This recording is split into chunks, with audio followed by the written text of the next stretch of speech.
Hello and welcome back to our Jewel Diaries. I'm your host Reena and I'm thrilled to have you here today.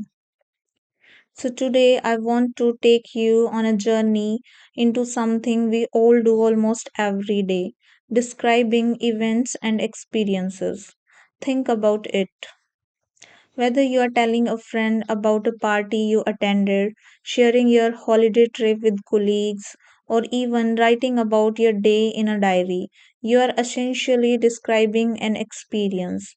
And the way you describe it can either make your listener feel like they were right there with you, or it can sound flat and uninteresting.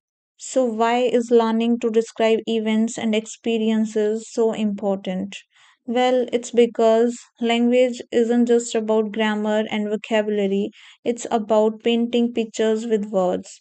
The better you can paint that picture, the more engaged your listener becomes. For example, imagine you say, I went to a wedding. Simple and correct. But if you say, I attended a beautiful wedding where the entire hall was glowing with lights, the air was filled with music, and everyone looked so happy, suddenly your listener can see, hear, and feel the event. Let's take a small story to understand this better.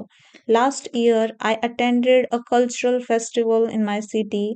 Now, if I just told you I went to a festival, you would know the fact, but not the feeling.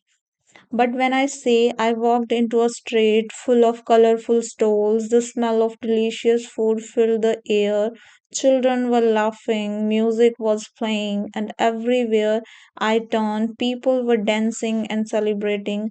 Doesn't it immediately bring the scene alive? That's the power of descriptive language. Now, how do we build the skill for ourselves?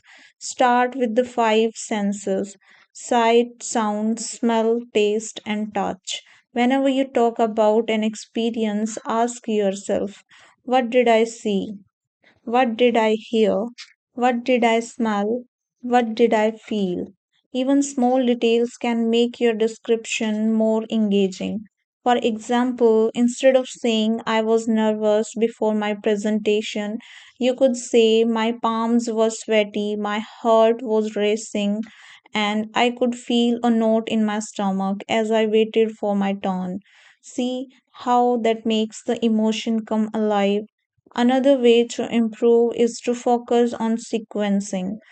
Describing an event is often like telling a story. So use words like first, then, after that, finally to guide your listener through what happened.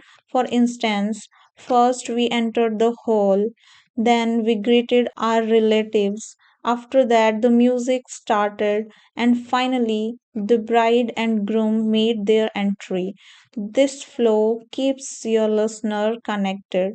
And here is a little tip: mix facts with feelings. Facts tell what happened, but feeling tell why it mattered. If you only describe the actions, it may sound like a report, but when you add how you felt, your listener connects emotionally. For example, I visited the mountains is factual, but standing at the top of the mountain, I felt peaceful, like all my worries has disappeared into the clouds.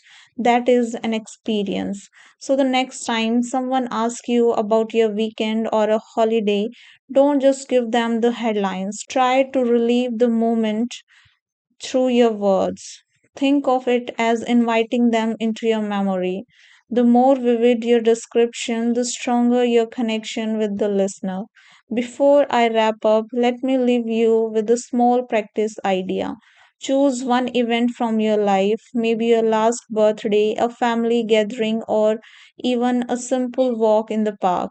Now describe it aloud using at least three senses and one emotion.